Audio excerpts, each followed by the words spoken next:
Saudi अरब से भी झंडी हो गई, यूनाइटेड अरब एमिरेट से भी झंडी होगी, और चीन तो वैसे ही इस वक्त शदीद नाराज़ है और वो मैंने ये तासुर लेके बैठा हुआ है कि इस वक्त पाकिस्तान में प्रो अमेरिका और एंटी चाइना एक हुकूमत जो है वो आ चुकी है।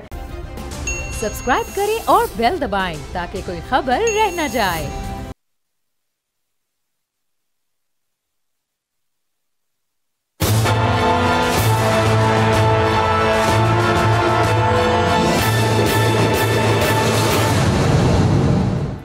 अस्सलाम प्रोग्राम तज्जिया, मैं हूं लीना इलियास और आज के इस प्रोग्राम में हमारे साथ मौजूद हैं स्टूडियो में राना ताहिर साहब जो कि एशियन न्यूज़ के ग्रुप एडिटर हैं।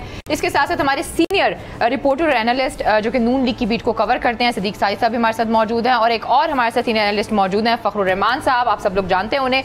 आज सबसे पहले हम बात करेंगे 3 से 4 स्टोरीज हैं जिस पे हम डिस्कस करेंगे।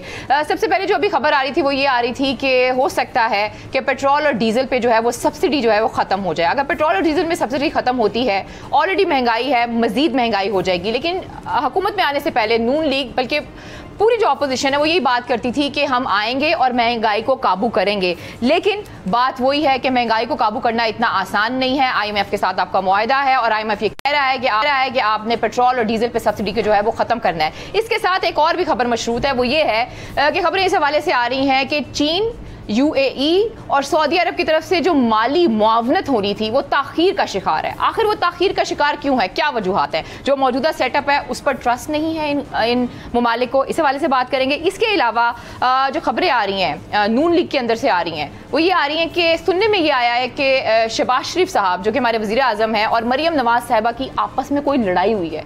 आखिर ये लड़ाई कहाँ हुई है और क्यों हुई है और इसकी क्या वजह है? खबरें ये भी आ रही हैं कि नवाज शरीफ साहब की कुछ लड़ाई शहबाज शरीफ साहब से भी हुई है क्योंकि वो चाहते हैं कि उन्हें कोई मौके दिए जाएं। किस तरह के मौके मांग रहे हैं वो यकीनी सी बात है। हम सदीक साजिद साहब से इस हवाले से बात करेंगे। और फिर DG ISPR ने एक दफ़ा फिर बात की और बड़ी इंपॉर्टेंट बात की है कि उन्होंने कहा है कि सियासत में आप फौज को मत लाएं और अगर आप कोई बात करते हैं, कोई आर्टिकल लिखते हैं तो क्या आपके पास उनके सबूत हैं? अगर सबूत हैं तो वो सामने लेकर आए। कुछ इस हवाले से बात करेंगे। जैसे कि हमें पता है कि DG ISPR और फौज हमेशा ये कहती है कि 5th जनरेशन वॉरफेयर का जो इशू है वो चल रहा है और हमने इस चीज़ को हैंडल करना है। हमने अपने इदारों की इज्जत करनी है और उनकी बका को लेकर चलना है। इसके साथ साथ एक और बड़ा इशू चल रहा है पंजाब में। वो इशू ये चल रहा है कि सूबाई काबीना अभी तक ताखीर का शिकार है। आखिर क्यों ताखीर का शिकार है? क्या जो हमजा शहबाज शरीफ हैं वो पंजाब की वजारत आला जो है उसे संभाल सकेंगे या नहीं संभाल सकेंगे? फिर आज एक खबर आई डॉक्टर रिजवान के हवाले से कि डॉक्टर रिजवान का जो है वो इंतकाल हो गया है। कुछ और भी पूरे सरार जो है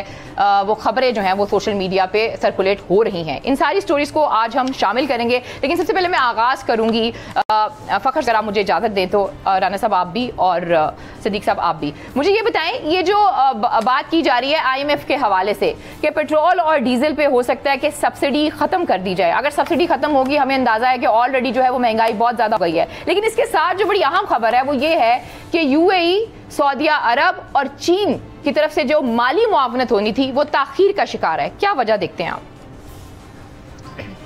जी अनिका, बहुत शुक्रिया। अलीना, पहली बात तो ये है कि जी अलीना सॉरी, पहला सवाल आपका IMF का जो है, देखें IMF की कड़ी शराइत की वजह से ही जो साबिक वज़ीर आज़म इमरान खान साहब थे वो रशिया गए थे और उन्होंने ये बात कही थी कि वो 30% सस्ता ऑयल और गैस जो था वो रूस से लेना चाह रहे थे, जिसका असर बराह रास्त जो आम पाकिस्तानी हैं उसको फ़ायदा पहुंचना था और पेट्रोल की कीमतों में कमी जो थी वो आनी थी।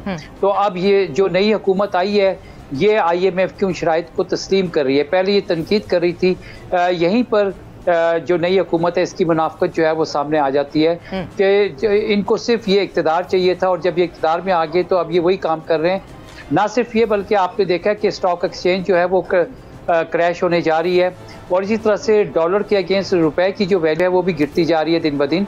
ये परेशान कुन सूरत हाल है और उसकी बुनियादी वजह ये है कि इनकी उम्मीद थी कि सऊदी अरब से या UAE से जो है पाकिस्तान को चंद अरब डॉलर जो है वो मिल जाएंगे और उससे जो है मईशत को सहारा दे दिया जाएगा। लेकिन जैसे मैंने आपके पिछले प्रोग्रामों में भी ये बात की थी कि सऊदी अरब ने पाकिस्तान को वाज़ेह पैगाम दिया था कि वो साबिक वज़ीर आज़म इमरान खान के साथ काम करने के लिए तैयार हैं और उन्हीं के साथ काम जारी रखने के लिए तैयार हैं। तो लिहाजा सऊदी अरब से भी झंडी हो गई, यूनाइटेड अरब एमिरेट से भी झंडी होगी और चीन तो वैसे ही इस वक्त शदीद नाराज़ है और वो मैंने ये तासुर लेके बैठा हुआ है कि इस वक्त पाकिस्तान में प्रो अमेरिका और एंटी चाइना एक हुकूमत जो है वो आ चुकी है। इसी वजह से पाकिस्तान के अंदर जो है वो अभी आपने देखा ईद के बाद से एक शदीद माली बहरान जो है उसने जन्म लेना शुरू कर दिया है और ये आइंदा मल्टीप्लाई होगा। डॉलर जो है वो इस वक्त मार्केट में नायाब है और ब्लैक मार्केट में वो 190 से ज्यादा ऊपर उसकी प्राइस जो है वो चली गई है। ठीक हो गया। ये जो आपने बात की, आपने इशारा भी दिया है सऊदी अरब की तरफ से जो पैगाम आया और चीन की तरफ से जो पैगाम आया और जिस तरीके से इमरान खान साहब को बैकअप किया गया वो तो हमारे सामने है, लेकिन हमने इस मुल्क को देखना है, इस मुल्क की मईशत को देखना है। एक हद तक हम सियासत कर सकते हैं, लेकिन अगर सियासत इस तरह की हो जाए कि मुल्क की मईशत को बर्बाद करे तो वो सियासत नहीं रहती है, वो फिर आप पर्सनल इशू के ऊपर चले जाते हैं। आप क्या कहेंगे सिद्दीक सादी साहब, चीन की तरफ से जो और यूएई की तरफ से और सऊदी अरब की तरफ से जो माली मुआवनत आनी थी, अगर वो इस पॉलिटिक्स की नजर हो जाती है तो मुल्क की मईशत कहां स्टैंड करेगी? तो फिर डेफिनेटली आईएमएफ के हमें जो भी वो बात की हमें उसको मानना पड़ेगा। जी अलीना, बिल्कुल जो इस वक्त एक क्राइसिस है इकानमी के हवाले से वो बिल्कुल एक सर उठाए खड़ा है और हुकूमत को भी इसकी परेशानी है। एक तो ये है कि इस हुकूमत के जो हाथ पांव हैं ना वो बंधे हुए हैं। अच्छा। इत्तेहादी हुकूमत है और अब जो प्रॉब्लम नज़र आ रहा है आप खुद इसके ऊपर गौर करें। 12-13 जमातों की ये हुकूमत है, लेकिन जो काम करते हुए नज़र आ रही है वो लग ऐसे रहा है कि सिर्फ ये नून लीग की गवर्नमेंट है। बाकी जो इत्तेहादी वज़रा है, ख़ासतौर पर पीपल्स पार्टी के लोगों को देख लें, उनके जो वज़रा जो हैं वो जितने भी नज़र आ रहे हैं वो भी आपके सामने है। वो उनकी वो परफॉर्मेंस उस तरह की हमें नज़र नहीं आ रही। हालांकि नवीद कमर जो है वो वज़ीर तजारत है और ख़ास तौर पर जिस वक्त तजारती खसारा है वो आलमोस्ट 39 बिलियन डॉलर 39 अरब डॉलर तक जा पहुँचा है अभी। और अभी जो माली साल जो है वो ख़त्म होगा तो कहा जा रहा है कि ये 70 अरब डॉलर तक भी ये पहुंच सकता है। तो ये सिचुएशन जो है वो बनी हुई है। और जहाँ तक चीन की बात है, चीन एक तो वजह नाराज़ हो गया ये जो कराची में वाक़या हुआ, ठीक है, और उसके बाद फिर सी पैक, लेकिन वो तो इमरान खान साहब के दौर में भी डिले का शिकार था, हमें पता है कि किस तरीके नहीं, मैं अभी की बात कर रहा हूँ कि ये अभी जो इन्होंने एक नया काम कर दिया, उनको खुद मुख्तारी चाहिए थी चीन को कि खुद मुख्तार अथॉरिटी जो है, जो सी पैक अथॉरिटी हम कहते हैं, ये अब उस अथॉरिटी को ख़त्म करने के लिए जा रहे हैं। ये वाली हुकूमत जो है उसको ख़त्म करना जा रही है। हम जी मरकजियत रखेंगे और वो ऐसे इकबाल साहब का ये फार्मूला है कि वहीं पर ये वजारत उनके अंडर ये रहे। हालांकि सालक हुसैन चौधरी सालक हुसैन को सी पैक का चेयरमैन बनाया और वो वफाकी वजीर के बराबर उनका ओहदा है। और तीसरी बात जो है वो जो आप बात कर रही हैं अमेरिकन ब्लॉक, रशियन ब्लॉक, चीन वाला, वो इश्यूज हैं हमारे साथ, इसमें कोई शक नहीं है। लेकिन हम इसको पॉलिटिक्स में बहुत बुरे तरीके से इस्तेमाल कर रहे हैं। जी होता है, ऐसा होता है और इम्पैक्ट अवाम पे आ रहा है। बिल्कुल आ रहा है, बिल्कुल आ रहा है। और तीसरी बात ये है कि अभी तक इनको ये समझ नहीं है। 2-3 चीज़ों में आप एक चीज़ को समझें, आप ये यहाँ पे जो नून लीग के इस वक्त वजीर आजम हैं शहबाज शरीफ, एक बयान देते हैं, इसहाक डार लंदन में बैठ के दूसरी बात कर देते हैं। और जब इसहाक डार जब बात करते तो कहा जाता है नवाज शरीफ की बात है, बिल्कुल बात ठीक है, और उसकी वजह से फिर शहबाज शरीफ को खामोशी इख्तियार करना पड़ती है। अगर ये शहबाज शरीफ कोई और बात कर देते हैं, मरियम बीबी जो है वो एक और ट्वीट कर देती हैं, चाहे वो इदारों के हवाले से हो, चाहे वो इकानमी के हवाले से हो, महंगाई कम करने के हवाले से हो। आपका जो खुद कह रहा है आप वो ये मिफ्ता इस्माइल कि ये हमें हर हाल में इस तरफ जाना पड़ेगा, ऑप्शन नहीं है, ऑप्शन नहीं है। लेकिन आपने एक बड़ी इंपॉर्टेंट खबर दी है, मैं चाहूंगी कि राना साहब उस पर कमेंट कर सके। राना साहब की जो बात की जा रही है कि सीपैक की अथॉरिटी जो है उसे बिल्कुल खत्म कर दिया जाए, व्हाट डज इट मीन? यानी कि इसका मतलब ये है कि चीन के साथ जो हमारे ताल्लुकात हैं वो मजीद उसकी तरफ जाएंगे? ये देखें अलीना, बात ये है कि ये हुकूमत जिस दिन से बनी है उस दिन से कन्फ्यूजन का शिकार है।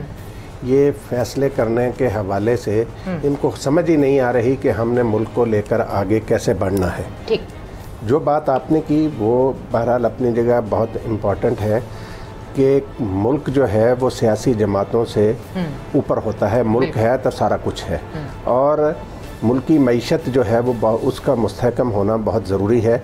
इस हवाले से सियासत को एक तरफ रखना चाहिए। लेकिन बदकिस्मती से हमारे यहाँ ये रवाज बन गया है कि जो हुकूमत आती है वो मामला सारा पिछली हुकूमतों पर डाल के कि भाई अब आपके हाथ में है अनाने इक़्तिदार, अब आप फैसले करें। मसला ये है कि जब ये अपोजिशन में होते हैं उस वक्त ये IMF भी बुरा होता है, बाकी भी सारा। जब हुकूमत में आते हैं तो सबसे पहले उधर का रुख करते हैं, ठीक है। अब जहाँ तक देखें, ये साबिक़ वज़ीर आज़म ने चंद माह पहले ये ऐलान कर दिया था कि बजट तक वो पेट्रोल की कीमत नहीं बढ़ाएंगे। अब ये हुकूमत जो है, एक तरफ तो उस वक्त के इनके बयानात देखें कि ये पेट्रोल बम गिरा रहे हैं, ये कर रहे हैं, वो कर रहे हैं, अब कहते हैं जी बारूदी सुरंगें बिछा के चले गए हैं। बात यह है कि अवाम को रिलीफ देना किसी भी हुकूमत का बुनियादी फ़र्ज होता है। अपने अल्ले तल्लों के लिए हुकूमतें नहीं बनती, इनका बुनियादी काम होता है अवाम की खिदमत। वैसे तो खादमे पाकिस्तान बनते हैं, लेकिन जब अब आप देखें ना कितना उन्होंने बड़कें लगाई थी कि ईद के दिनों में लोड शेडिंग नहीं होगी, कितनी लोड शेडिंग हुई सारी कौम को पता है। फिर जिस तरीके से कहा गया जी मई में ख़त्म हो जाएगी, ईद के बाद ख़त्म हो जाएगी, क्या हुआ? ये सारी चीज़ें जो है ना, ये सियासी नारे जो हैं, इनसे ये कौम जो है ना तंग आ चुकी है। नहीं राना साहब, सियासी नारों से कौम तंग आई है या नहीं आई है, लेकिन हम ये देख रहे हैं कि जो इमरान खान साहब हैं वो भी जल्द से जुलूस कर रहे हैं, और मरियम नवाज साहब मेरी बात सुन ले, मैं उसी तरफ आ रहा हूं। लोग तो आ रहे हैं बाहर, मेरी बात सुने, लोग आ रहे हैं। हाँ। लोग जो है ना वो इमरान खान के बयानिए को पसंद करते हुए आगे आ रहे हैं, और उस पे हुकूमत भी परेशान है। वो बयानिया अवाम में बहुत मकबूल हो गया जो इमरान खान लेके आगे चल। लेकिन इमरान खान साहब को ये सोचना चाहिए कि पाकिस्तान के नौजवान अगर इमरान खान को पसंद करते हैं तो उसके साथ इमरान खान साहब जो बयानिया बना रहे हैं राना साहब, उसमें सबसे बड़ा सवाल तो ये कहता है, वो कहते हैं कि कोई बंदा न्यूट्रल नहीं है, किसी को हक के साथ होना है या बातिल के साथ होना है, और साथ ही वो ये बात करते हैं कि जब मुझे हटाया गया तो भारत में खुशियां मनाई गई, मुझे हटाया गया तो इसराइल में खुशियां मनाई गई। बात तो सुन लेना, जैसे नवाज शरीफ साहब को बैन किया गया था, क्या इमरान खान साहब को इस तरह की स्पीचेस करने के ऊपर कोई नोटिस नहीं देना चाहिए? मेरी बात सुने, अभी आप बात तो पूरी सुन लेना। बात ये है इमरान खान का, और आप उस तरीके से इस वक्त आज के हालात में इमरान खान का और नवाज शरीफ का मुवाजना नहीं आप कर सकते। कैसे? इस वक्त वो अपनी मकबूलियत के अरूज पर है, ये शहबाज शरीफ को भी पता है, बाकी तो सारे। मेरी बात तो सुने, मेरी बात तो सुने ना, मैं बात तो करने देना। आप बात ये है, मैं वही बात कर रहा हूँ कि इसमें कोई शक नहीं कि पाकिस्तान के नौजवान इमरान खान को पसंद करते हैं बहुत बड़ी तादाद में, और वो जलसों में उसका इजहार भी हो रहा है। लेकिन उसके साथ साथ पाकिस्तान के अवाम अपनी फौज से भी बहुत मोहब्बत करते हैं। नवाज शरीफ को डॉन लीक्स का मशवरा देने वाले मशीरों ने जिस तरह खराब किया था, इमरान खान साहब को भी सोचना चाहिए कि ये शीरी मजारी टाइप चीजें जो हैं ये उनको खराब कर रहे हैं ये लोग। और कल के जलसे में जो गुफ्तगू इमरान खान ने की वो उन्हें कतई तौर पर नहीं करनी चाहिए थी। डॉक्टर शीरी मजारी ने उसके बाद शाम को उसकी जिस तरीके से वजाहत की वो और भी शर्मनाक है। तो मैं ये बात अर्ज करूं कि अफवाज पाकिस्तान जो हैं ये पाकिस्तान की सलामती की जामन है, वो किसी सियासी जमात की फौज नहीं है, वो पाकिस्तानी फौज है, और उन्होंने पाकिस्तान के दिफा के लिए कुर्बानियां दी हैं। और हमारे जो मौजूदा आर्मी चीफ हैं जनरल कमर जावेद बाजवा साहब, इन्होंने रद्दुल फसाद शुरू किया, और जिस तरीके से मुल्क में दहशत गर्दी के खिलाफ काम किया, पाक फौज ने कुर्बानियां दी, शहादतें दी। उसके बाद इमरान खान साहब को बात करते हुए 100 बार सोचना चाहिए। और ये मैं आपको बताऊं, ये मेरी सुन रहे ना, बात तो पूरी करने देना। डॉक्टर शीरी मजारी जो है, ये जो मीर जाफर के हवाले से इसने गुफ्तगू की है, वो इंतहाई मैं समझता हूँ इमरान खान के खिलाफ घिनौनी साजिश है। ये अच्छी बात है कि आज इमरान खान ने उसकी वजाहत कर दी कि वो मीर जाफर और मीर सादक किसे कह रहे हैं।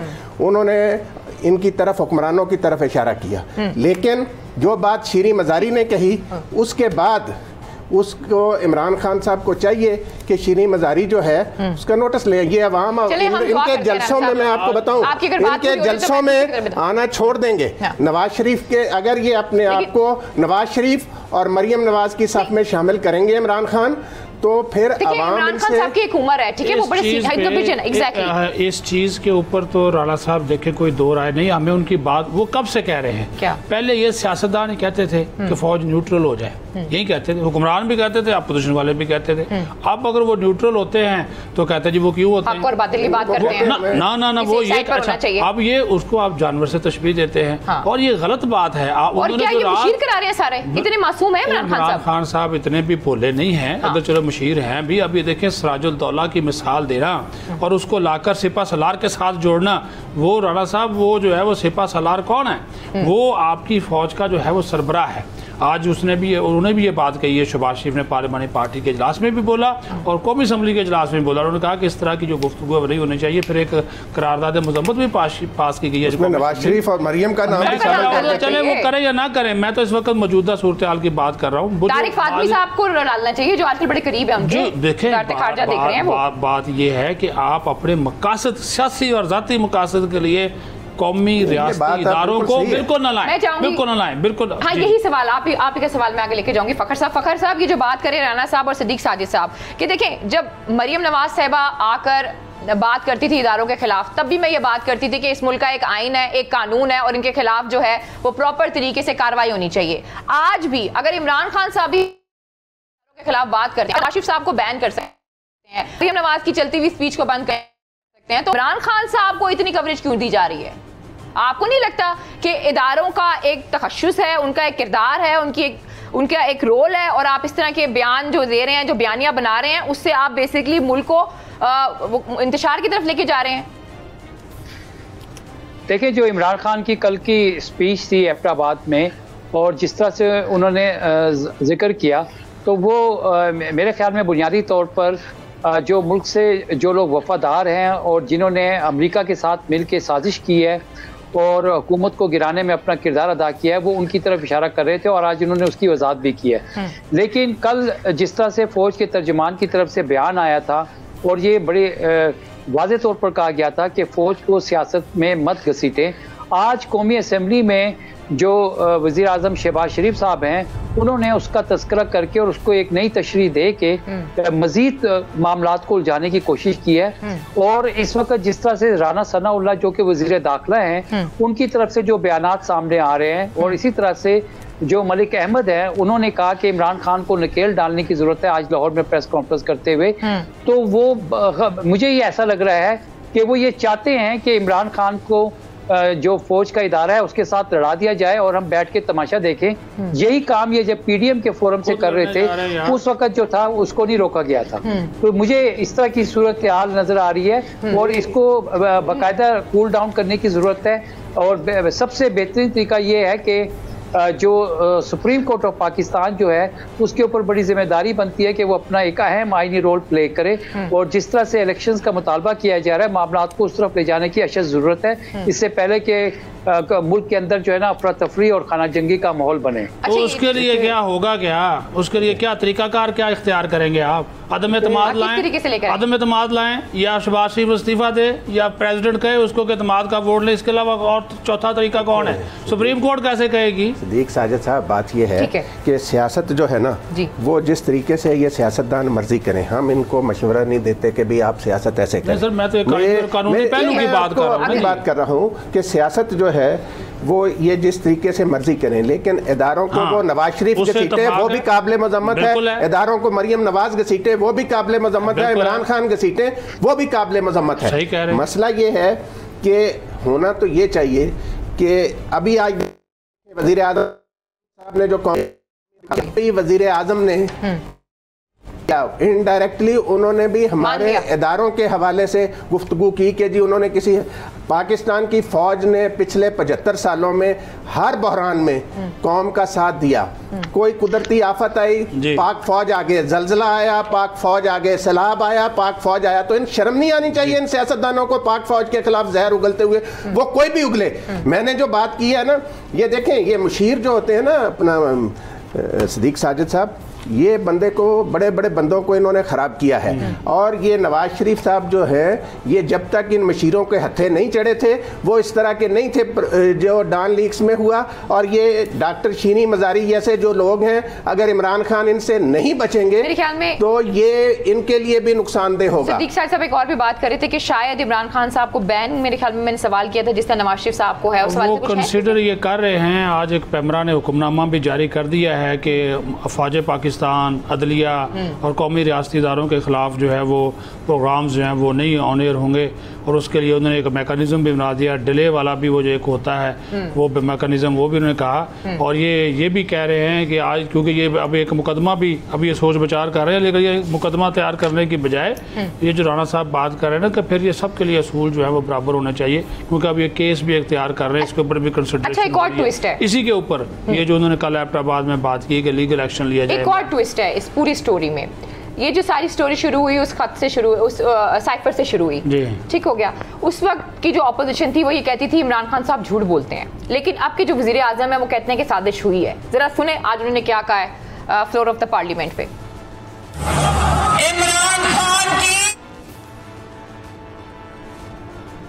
पाकिस्तान के अमेरिका में उस वक्त, और मैं ये बात on the floor of the house पे कर रहा हूँ, with fullest responsibility at my command, honourable speaker, Safeer साहब ने कहा कि मैंने जो खत लिखा था, खत में मैंने ये लिखा था कि हमें वो धमकी अमेज गुफ्तगू थी वो, लेकिन ये गद्दारी या साजिश का अंसर कहाँ से निकल आया? ये अल्फाज उस सफ़ीर के हैं जो उस वक़्त अमेरिका में मौजूद थे पाकिस्तान के, और जिन्होंने ये हुकूमत पाकिस्तान को ख़त लिखा था।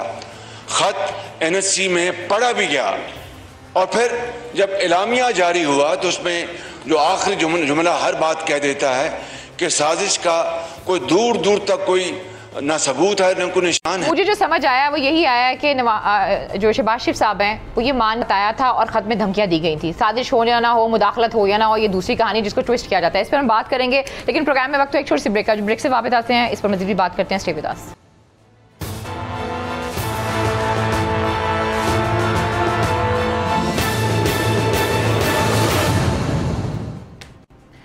वेलकम बैक नाज़रीन, तो फिर आपको खुशामदीद कहते हैं। और अब हम कुछ बात करेंगे जलसे और जुलूसों के हवाले से। जैसे कि हमें पता है कि मरीम नवाज साहिबा भी कह रही हैं कि वो आएंगी अवाम में, और लेकिन इस हवाले से कुछ खबरें भी आ रही हैं लड़ाइयों लड़ूइयों की। सिद्दीक साहिब साहब के पास इस हवाले से खबर है, कोई सुलह सफाई करवाई है आपने चाचा और भतीजी में?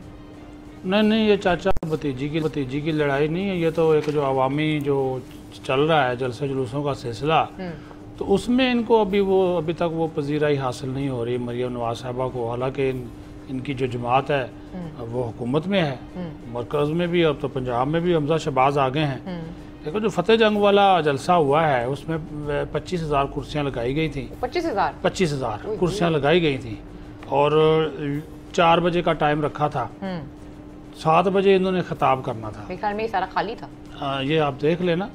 तो जब ये पहुंची हैं, ये तकरीबन कोई पहुंच गई हैं वहाँ पे, कोई 6 और 7 बजे के करीब पहुंच गई हैं। और जब इन्होंने देखा कि जलसा का बिल्कुल खाली है, 4 से 5,000 टोटल लोग हैं, कुर्सियाँ भी नहीं भरी हुई, तो ये पंडाल में नहीं आई। अच्छा। और वो अपनी गाड़ी में 1 से 2 घंटे बैठी रही, सख्त गुस्से में थी, नाराज थी, बरम थी कि ये क्यों हुआ है। नाराज इस वजह से थी कि ये भरा क्यों नहीं भाई। थी किससे नाराज? इंतजामिया से। अच्छा, सही। मुस्लिम लीग नून की जो मकामी इंतजामिया, अब वहाँ पे क्या है, सुनिए जी, वहाँ पे जो मकामी इंतजामिया से मुराद ये है कि जो मकामी मुस्लिम लीग है वहाँ पे है एक ग्रुप है शेख आफ्ताब का, ठीक है, ये राना साहब जानते हैं। एक ग्रुप है वहाँ पे ये जो मलिक सेल कमड़ियाल जिसके जो इसके मेज़बान थे वो, अब वो आ तो गए नवाज शरीफ के कहने पे, शहबाज शरीफ के कहने के ऊपर शेख आफ्ताब, लेकिन वो स्टेज पे नहीं आए, मरकजी स्टेज पे नहीं आए। अच्छा। और मोहतरमा 2 से 3 घंटे बाद जब 9-10 बज गए, कैमरे शैमरे ज़रा कम दिखाते हैं, ग्राउंड वो नज़र कम भी हो तो ज़्यादा नज़र आता है, लोगों को आगे इकट्ठा किया, कैमरों का फोकस, पीटीवी के कैमरों का फोकस कहा जी उनको आगे करना है। मुझे तो बड़ा क्राउड नजर आ रहा था, ये जब मैं फुटेज ना देखी तो मुझे पता ही नहीं। नहीं, तो वो फिर भी पीटीवी वाले बेचारे इतने तो मार दिया आफ्ता नहीं ना होते, तो उन्होंने पीछे से कभी कभी कैमरा मार देते थे, तो वो फिर पीछे से वो सारा। लेकिन आखिर ऐसा किया क्यों जा रहा है? ये तो बड़ा अच्छे तरीके से मैनेज किया जा सकता है। वज़ीर अपने भाई हैं, वज़ीर आज़म उनके अपने चाचा हैं, इंतजामिया उनके हाथ में है। अच्छा, तो मरियम नवाज ने कहा अगले दिन उन्होंने शाम में जलसे से खिताब करना था शांगला में, जिसका अमीर मुकाम ने, क्योंकि मैं बात मुकम्मल कर लूँ, तो इन्होंने जाना था, ऐलान कर दिया गया। तो जब इन्होंने देखा कि फतेह जंग में तो ये मेरा हशर हुआ है, इस्लामाबाद में मौजूद थी, इन्होंने इनकार कर दिया।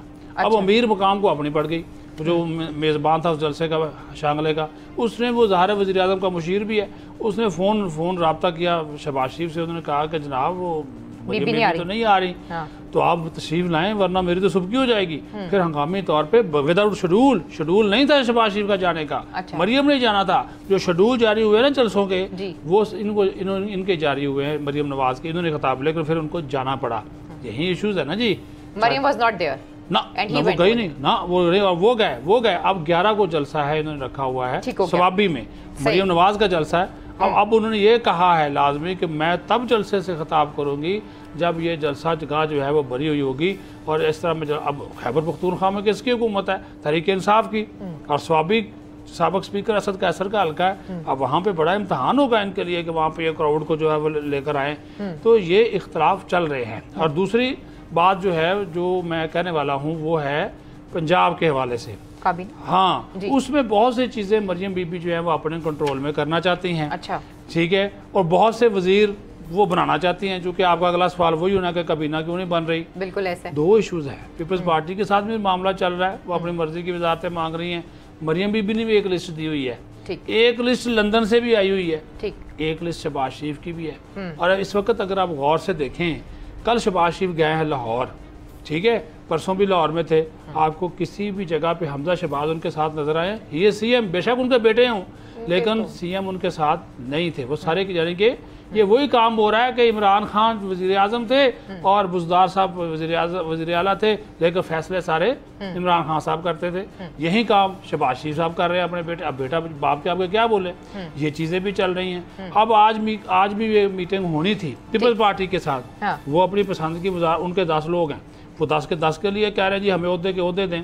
वो उसके ऊपर कह रहे हैं जी हमने तो इतने नहीं दे सकते। अब वो इस चीज़ के ऊपर तो एग्री कर रहे हैं कि हसन मुर्तज़ा को हम सीनियर वजीर बना दें, लेकिन बाकी जो वजारतें हैं वो कुछ मरियम बीबी की पसंद की हैं, कुछ इनकी है। और एक उसमें एक वजह भी, आखिरी बात उसमें एक वजह भी है, कल वो जो है गवर्नर, ये जो अपने इनका आखिरी दिन है ना, उमर सरफराज चीमा का आखिरी दिन है, तो फिर नया गवर्नर भी आना है। अच्छा। तो बलीगो रहमान, तो वो जब वो आ जाएगा तो उसके बाद हलफ बर्दारी होगी। तो ये भी एक वजह, ये जो ऑन द रिकॉर्ड वजह बता रहे हैं वो ये बता रहे हैं, लेकिन ऑफ द रिकॉर्ड वो मैंने आपको बता दी।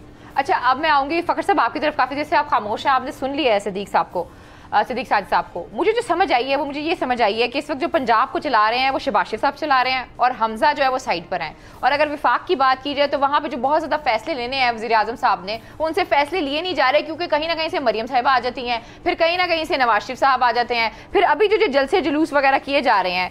ऑब्वियसली मरियम हमेशा ये बोलती हैं कि उनके बयानिए में बड़ी जान है, इस वजह से लोग सामने आते हैं, क्राउड सामने आता है और उनको हमेशा कहा जाता है क्राउड पुलर है। तो ये बात भी गलत हो जाती है। उनके बयानिए में जान नहीं है, उनकी इंतजामिया में जान थी पहले, और जो इंतजामिया अब उनके साथ नहीं है, शायद वो अब शहबाज शरीफ के साथ है या हमजा के साथ है। जी फखर साहब। देखें, सिद्दीक साजिद साहब ने तो बिल्कुल सही तज्जिया किया और भांडा फोड़ा है इस वक्त। जी हाँ, बिल्कुल। हाउस ऑफ शरीफ जो है उसके अंदर एक बगावत का माहौल जो है वो बन चुका है, क्योंकि सूरत हाल आइंदा सियासत की है और आइंदा हुक्मरानी किसने करनी है। तो इस वक्त शहबाज शरीफ साहब जो हैं उनके लिए सबसे बड़ा चैलेंज ये है कि उन्होंने भी आइंदा जो इलेक्शन जो है वो किस तरह से उसमें कैंपेन लेके चलनी है। तो ये बाकायदा एक हौच पौच सी सूरत हाल बन गई है, क्योंकि लंदन से बैठ के नवाज शरीफ साहब भी अहकामात जारी कर रहे हैं, इधर से मरियम नवाज की अपनी सियासत जो है वो एट स्टेक आ गई है, क्योंकि ये जो जिस जलसे का ये जिक्र कर रहे थे, अब उनके पास कोई बयानिया नहीं रहा कि जिसके ऊपर वो सियासत कर सकती। अब तो यही है कि वो जो है सिर्फ एक अपने आप को ज़रा शो करने के लिए, और ये तासुर था कि मरियम नवाज जो है वो क्राउड पुलर है। तो देखें, जो फतेह जंग में जलसा हुआ उससे वो तासुर ख़त्म हो गया है। तो बिल्कुल इस वक्त शरीफ हाउस पे जो है वो आइंदा की सियासत किस तरह होनी है उसके ऊपर इख्तलाफात जो हैं वो शुरू हो चुके हैं। और जिस तरह से मैं आपको ये बता रहा हूँ कि कल शहबाज शरीफ साहब जो थे लाहौर पे थे, उन्होंने सीनियर सहाफ़ियों के साथ वहाँ पे गुफ्तगू भी की और उन्होंने बरमला इस बात का इतराफ़ किया कि उनको फंसा दिया गया है, वो फंस गई हैं। यानी एक तरफ इतना बड़ा माशी बहरान है, फिर जो दावे वो कर रहे थे उसके ऊपर डिलीवर करना उनके लिए बड़ा मुश्किल हो रहा है, तो टाइम भी कम है। तो इस तरह से ये सारी सूरत हाल जो है वो उनके अगेंस्ट जा रही है और ये परेशानी का आलम जो है परेशान इस वजह से होंगी, और वो ये इसलिए कह रही होंगी कि मैं हम फंस गई हूँ, क्योंकि उनको समझ नहीं आ रहा होगा कि उनके लिए और अब्बा के लिए क्या है। अवाम के लिए नहीं वो फंसी हैं, वो अपने और अब्बा की बात कर रही है। देखे ना, मरियम नवाज तो इस वक्त ना तो वो इलेक्शन लड़ सकती है ना वो। जी मैं आपसे यही कह रहा हूँ कि मरियम नवाज तो देखे ना डिस्क्वालीफाइड हैं, नवाज शरीफ साहब भी डिस्क्वालीफाइड हैं। तो वो जितना मर्जी, पहले एक माहौल डिफरेंट था, अभी इस वक्त जैसे कि सिद्दीक साजिद साहब ने भी कहा कि 12-13 जमातें जो हैं उन्होंने एक हुकूमत बनाई है। तो अब इस सारे हर एक की सियासत एट स्टेक है। आइंदा इलेक्शन में जाना है या नहीं जाना है, या किस तरह जाना है और वो किस तरह करना चाहते हैं। जैसे कल शहबाज शरीफ साहब से ये भी सवाल किया गया क्या नेक्स्ट आर्मी चीफ के बारे में क्या आपने सोचा है, तो उनका ये कहना था कि जब वक्त आएगा तो उस वक्त फैसला करेंगे। तो ये सारे सवालात जो हैं आइंदा की सियासत कैसे होनी है। अच्छा ठीक है साहब, में सवाल करना खैर जी प्रोग्राम में वक्त एक छोटी सी ब्रेक का, लेकिन 2 से 3 सवाल जो हैं मेरा ख्याल है कि फखर साहब ने बड़ी इंपॉर्टेंट बात की है कि आपने बयानिया बेचना होता है। अब मेरे ख्याल में मरियम नवाज साहिबा के पास वो बयानिया नहीं है जिसके ऊपर लोग आए और बात करें, क्योंकि जो पहले बात करती थी वो उस पर तो वो पूरा उतरती नहीं है। और दूसरी चीज़ ये है कि मुझे बड़ा ताज्जुब हुआ कि वज़ीर-ए-आज़म पाकिस्तान मुल्क की मईशत बर्बाद हुई हुई है और वो सब कुछ छाड़ के अपना जलसा जो है जहाँ पे उनकी भतीजी नहीं आई वो अटेंड करने चले गए। खैर जी प्रोग्राम में वक्त एक छोटी सी ब्रेक का, जब ब्रेक से वापस आते हैं तो डॉक्टर रिजवान का जो इंतकाल हुआ है उस पर बात करेंगे और कुछ पीका ऑर्डिनेंस के हवाले से बात करेंगे। Stay with us.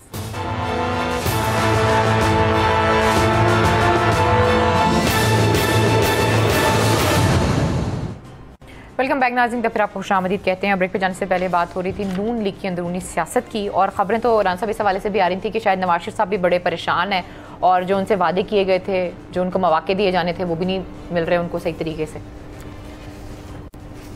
जी राना साहब, ये देखें अलीना, बात ये है कि जहाँ तक मुस्लिम लीग नून का ताल्लुक़ है ना, मैं पहले थोड़ी गुजारिश कर दूँ कि आज जो वज़ीर आज़म शहबाज शरीफ साहब ने कौमी असम्बली में तकरीर की है उसमें वो अगर इदारों के हवाले से मुतनाज़ गुफ्तगू न करते तो ज़्यादा बेहतर था। किसी वज़ीर आज़म को ये ज़ेब नहीं देता कि अफवाज पाकिस्तान के हवाले से वो इस किस्म की गुफ्तगू करें। जैसे मैंने पहले अर्ज़ किया कि ये सियासतदान अपनी सियासत अपने तक रखें, फ़ौज को उसमें न लाएं। ये पाकिस्तान की फ़ौज है। दूसरी बात ये कि जो सदीक साजिद साहब ने बात की है, उनके इख्तलाफात को ढकी छुपी बात नहीं है। नवाज शरीफ, आज 9 तारीख है, 9 अप्रैल को अदम एतमाद कामयाब हुई थी, महीना हो गया, 1 महीना हो गया, लेकिन नवाज शरीफ साहब के पाकिस्तान आने के कोई आसार नहीं है। इसकी वजह क्या है? एक तो ये तासर कतई तौर पर गलत है। नवाज शरीफ साहब को किसी जगह से कोई यकीन दहानी नहीं कराई गई थी। इमरान खान साहब को भी एक बात समझनी चाहिए। देखें, आज शहबाज शरीफ साहब ने एक बात तस्लीम कर ली फ्लोर ऑफ द हाउस पर कि सफ़ीर ने भी कहा और ख़त में भी धमकी थी। अगर धमकी थी पाकिस्तान के हवाले से तो मैं समझता हूँ कि जुबान धमकी अमेज थी, तो इनको आज खुद प्राइम मिनिस्टर साहब को उसकी मजम्मत करनी चाहिए थी। अब ये देखें, ये झगड़ा करना कि धमकी थी, मुदाखलत थी, साजिश थी, ये तो बेबानी बातें हैं। बात ये है कि ये खुली हकीकत है कि अमेरिका ने धमकी दी थी और जब वो धमकी दी थी तो उस पर पाकिस्तान की तरफ से एक कौमी मौक़िफ़ जो पाकिस्तान की नेशनल सिक्योरिटी कमेटी के ने दिया वो आया, उनके एहतजाज किया गया, उनको एहतजाजी मरासला दिया गया। अब उस हवाले से ये जो शहबाज शरीफ साहब हैं ये बेचारे कन्फ्यूजन का शिकार हैं। इन्होंने जो कुछ पहले, ये खुद मरियम नवाज साहिबा भी, शहबाज शरीफ साहब भी इस खत के बारे में कहते थे इसका वजूद ही कोई नहीं है। अब उन्होंने फ्लोर ऑफ द हाउस पे कहा कि हाँ वो देखा है और सफ़ीर ने भी तस्दीक की कि धमकी अमेज़ गुफ्तगू थी। अब जो आगे आ रहा है ना मामला, देखें, इनको एक चीज़ नज़र आ रही है जी कि पंजाब में हमजा शहबाज साहब वज़ीर आला बने हैं लोटों के वोटों से, मुनहरफ अराकीन के। उस हवाले से आइन बड़ा वाजे है। जी जी बिल्कुल, उसमें कोई अबहाम नहीं है कि जिसने वोट दे दिया वो डी सीट होगा। अब सुप्रीम कोर्ट में एक रेफरेंस ज़ेरे समात है, वो फैसला क्या करते हैं वो अदालत उज़्मा पर मुनहसर है। देखें, इमरान खान साहब को जो बात जहन में रखनी चाहिए कि वो कौमी इदारों के हवाले से वो गुफ्तगू करते हुए ज़रूर एहतियात का मुजाहरा करें। पाकिस्तान की देखें अदालतें हों, पाकिस्तान की अफवाज हों, ये इदारे जो हैं इनके बारे में पाकिस्तान के आइन में भी लिखा गया है कि इनके खिलाफ कोई जहर नहीं उगला जा सकता। तो इमरान खान साहब को ये सोचना चाहिए कि जब वो जलसों में खिताब करें, कुछ करें, तो इस आईनी आर्टिकल को भी ज़रूर सामने रखें। वैसे भी आप देखें, हर हवाले से हमारी फ़ौज जो है वो पाकिस्तान की सलामती की जामन है। अब मुस्लिम लीग नून जो है, इसमें जो मरियम नवाज या नवाज शरीफ या शहबाज शरीफ की तकसीम है, ये तो वो कहेंगे कि भाईजान आप आ गए, इसके बावजूद हमारे लिए कुछ नहीं हो रहा, हमारे लिए कोई रास्ता नहीं बन पा रहा। और मरियम नवाज का जो बयानिया वो तो रौंदा गया। देखिए, मुझे बस इतना पता है कि जब मरियम नवाज वगैरह ये थे इदारों के हवाले से, तो जब उन्होंने कैंपेन चलाई तो लोगों ने उनको बहुत बुरे तरीके से उन्हें ट्रीट किया, क्योंकि सबको पता था कि उनका एक बैकग्राउंड है, वो किस तरीके से सियासत से आए, किस तरीके से सियासत से गए। लेकिन जब इमरान खान साहब ये बात करते हैं तो उनकी जो बात है वो डायरेक्टली हिट कहीं और होती है। तो मेरे ख्याल में इमरान खान साहब उनको ज़्यादा जिम्मेदारी का वो करना चाहिए, बिकॉज उनमें और मरियम में, उनमें और नवाज शरीफ में ज़मीन आसमान का फ़र्क है और किरदार का भी फ़र्क होना चाहिए। खैर जी, इस वक्त जानने की कोशिश करेंगे, हमारे हम नुमाइंदे हमारे साथ मौजूद हैं यासिर फहमीद साहब, उनसे जानने की कोशिश करते हैं कि कल जो जेहलम में इमरान खान साहब जा रहे हैं वहाँ पर कैसी तैयारियाँ की जा रही हैं, क्योंकि जेहलम की अगर बात करें तो ये एक ऐसा इलाका है जहाँ से बहुत से बड़े बड़े पॉलिटिशियंस भी हैं और हमारे इदारों के बड़ी अहम शख्सियात का ताल्लुक भी जेहलम से रह चुका है। अब देखें कि वहाँ के लोग जो हैं वो इमरान खान साहब को किस तरीके से ट्रीट करते हैं, किस तरीके से वेलकम करते हैं। जी यासिर, मुझे ये बताएं कि इस वक्त वहाँ पे ताज़ा तरीन सूरत हाल क्या है? आपको क्या लगता है कि कल लोगों की एक बड़ी तादाद जो है वो इमरान खान साहब का इस्तकबाल करेगी? शुक्रिया अलीना। जैसा कि आपने कहा कि ये जेहलम जो है ये गाजियों और शहीदों की सरजमीन है और इमरान खान साहब कल जो है वो जेल में पावर शो करने जा रहे हैं। मकामी क़यादत जो है जलसा को कामयाब बनाने के लिए मुतहर्रिक भी है, जिसमें जेहलम की तमाम तहसीलों में रैलियों का इनकाद भी किया गया। जलसे के लिए जो है सैयद जमीर जाफरी स्टेडियम का इंतखाब किया गया है, जिसकी तैयारियां भी तकरीबन आखिरी मराइल में स्टेज भी बना दिया गया है। और मैं बताता चलूं कि स्टेज की लंबाई जो है 80 फुट और चौड़ाई जो है वो 24 फीट है, जबकि ये 36 फीट है। जलसागाह में 10,000 कुर्सियां भी लगा दी गई हैं, जबकि स्टेडियम में तमाशाइयों के लिए बनाई गई कुर्सियां। इसके अलावा सिक्योरिटी के हवाले से भी अगर बात की जाए तो सिक्योरिटी को भी यकीनी बनाया गया है। इसके लिए जो है वो 1200 से जायद एहलकार जो है वो उसमें शिरकत करेंगे। इन तमाम इकदामात जो है, इसके अलावा जमीर जाफरी स्टेडियम का मैं थोड़ा सा बैकग्राउंड बता दूं, इस शहर के अंदर है, इसकी वजह से इसमें खुसूसी ट्रैफिक प्लान जो है उसका तरतीब दिया गया है। इसको जो जीटी रोड से जो रास्ते लगते हैं वो दो हैं, एक तो ज्यादा चौक है जो थोड़ा लंबा भी है और दूसरा है छावनी चौक। तो इसके लिए यासिर मुझे ये बताएं वहाँ पे लोगों के सेंटिमेंट्स क्या हैं? आपको क्या लगता है? आपने रैलियां भी देखी हैं, आप कवर भी कर रहे हैं, लोग किस तरीके से इमरान खान साहब के बयानियों को लेकर चल रहे हैं और अब तक की जो रैलियां निकली हैं आप उन्हें किस तरीके से देखते हैं? और कल के जलसे को आप समझते हैं कि कामयाब जलसा होगा और हर जो सेक्टर से बंदा वहाँ पे बाहर निकलेगा? जैसे कि आपने कहा कि शहीदों का शहर है, इसके अलावा बड़ी बड़ी पोलिटिकल जो हैं वो शख्सियात भी वहाँ से रह चुकी हैं। आपको लगता है कि लोगों की एक बड़ी तादाद जो है कल वहाँ पर नजर आएगी? जी बिल्कुल ऐसा ही है कि रैलियां तो ऑलमोस्ट 10 दिन हो गए इनका इनेकाद किया जा रहा है और बड़ी तादाद में और स्पेशली नौजवान जो हैं वो इमरान खान के बयानियों को लेके जो बड़े पुरजोश नजर आ रहे हैं और उम्मीद तो पूरी की जा रही है। जैसा कि मकामी क़यादत फवाद चौधरी ने भी कहा है कि ये जेहलम की तारीख का कामयाब तरीन और सबसे बड़ा पावर शो होगा और उम्मीद तो की जा रही है और जोशो खरोश जो है वो बहुत ज्यादा देखने में आ रहा है। रात गई भी समझ लें कि रात 1 बजे जो है वो जेहलम में, जिसमें बड़ी तादाद में नौजवानों में शिरकत की और कल भी उम्मीद की जा रही है कि स्टेडियम भर तो जाएगा। स्टेडियम के अलावा भी काफी बड़ी तादाद में जो है ना वो नौजवान और कारकुनान जो है शिरकत करेंगे। चलिए यासिर, अपना बहुत ख्याल रखें। कल भी हम आपसे अपने हवाले से हाँ आप प्लीज कमेंट करने हैं। लेटेस्ट न्यूज आ गई है, ये एक नई कंट्रोवर्सी शुरू हो जाएगी। क्या प्रेसिडेंट आरिफ अलवी ने जो गवर्नर हैं उमर सरफराज चीमा, उनको हटाने की प्राइम मिनिस्टर की एडवाइस मुस्तरद कर दी है और उन्होंने कहा कि मैं उनको नहीं हटा सकता। उन्होंने आइन के खिलाफ कोई काम नहीं किया। तो वो जो बलीगो रहमान है, क्योंकि कल आखिरी दिन है, ये याद रखिएगा, कल आखिरी दिन है, वो 10 दिन वाली वो भी टर्म पूरी हो जाएगी। उन्होंने कहा कि मैं पाबंद नहीं हूँ और गवर्नर पंजाब को हटाने के वज़ीर आज़म की एडवाइस को मैं मुस्तरद करता हूँ। और उसमें जो आपने बात की थी ये उन्होंने वजह बयान की है, आइन के आर्टिकल 63(1)A मेम्बरान असम्बली को खरीदने जैसे सरगर्मियों की हौसला शिकनी करता है। और मुझे जो गवर्नर ने रिपोर्ट भेजी थी उसके तनाज़ुर में वो किसी आइनी खिलाफ वर्जी के मुर्तकब नहीं हुए, तो लिहाजा उनको हटाने का कोई जवाब नहीं है। अब देखते हैं कि राना सनाउल्लाह कल क्या करते हैं। अच्छा, मेरे ख्याल में कुछ कानूनी माहिरीन को सुन रही थी इस हवाले से, क्योंकि ये बहुत ही एक वो कानून के हिसाब से सारा टॉपिक है। उसमें वो ये कह रहे थे कि अगर जैसे कि पहले भी भेजी गई फिर दोबारा भेजी गई, उसका 10 दिन का टाइम है, तो कह रहे थे कि अगर वो 10 दिन में नहीं सदर साहब उसको करते तो वो फिर वज़ीर आज़म साहब की बात होती है। दूसरे माहिरीन कहते हैं कि आइन में ये नहीं लिखा कि हटाया वज़ीर आज़म की एडवाइस पे जाएगा। वो कहते हैं वो सदर की खुशनुदी तक काम जारी रखेगा। हटाने के लिए है, बात बिल्कुल सही कर रहे हैं आप सब। यही लिखा है प्रेसिडेंट के आर्डर में, यही लिखा है। उसने कहा कि ये कानून और आइन है वो मेरी खुशनुदी तक काम करेगा। तो उसमें वज़ीर आज़म की एडवाइस का जिक्र ही नहीं है। देखिए क्या होता है, ये एक नया बॉक्स चलेगा। अच्छा, मैं लास्ट कमेंट लेना चाहूंगी फ़खर साहब आपसे। मुझे ये बताइए में जो जलसा होने जा रहा है, जैसे कि आपको पता है कि शौदा की वो ज़मीन है, लोगों के हमारे इदारों की जो अहम शख्सियात हैं उनका ताल्लुक रह चुका है जेहलम से। आपको क्या लगता है कि कल का जो जलसा है वो कितना सिग्निफिकेंट हो सकता है इमरान खान साहब के लिए? एक मिनट।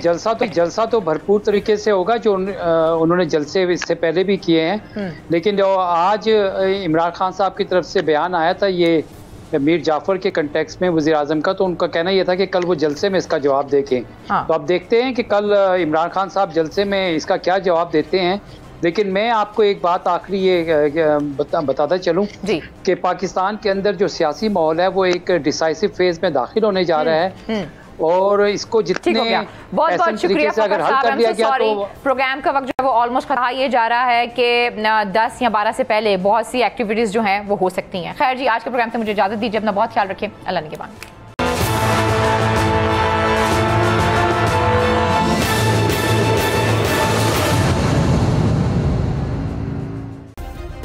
सब्सक्राइब करें और बेल दबाएं ताकि कोई खबर रह न जाए।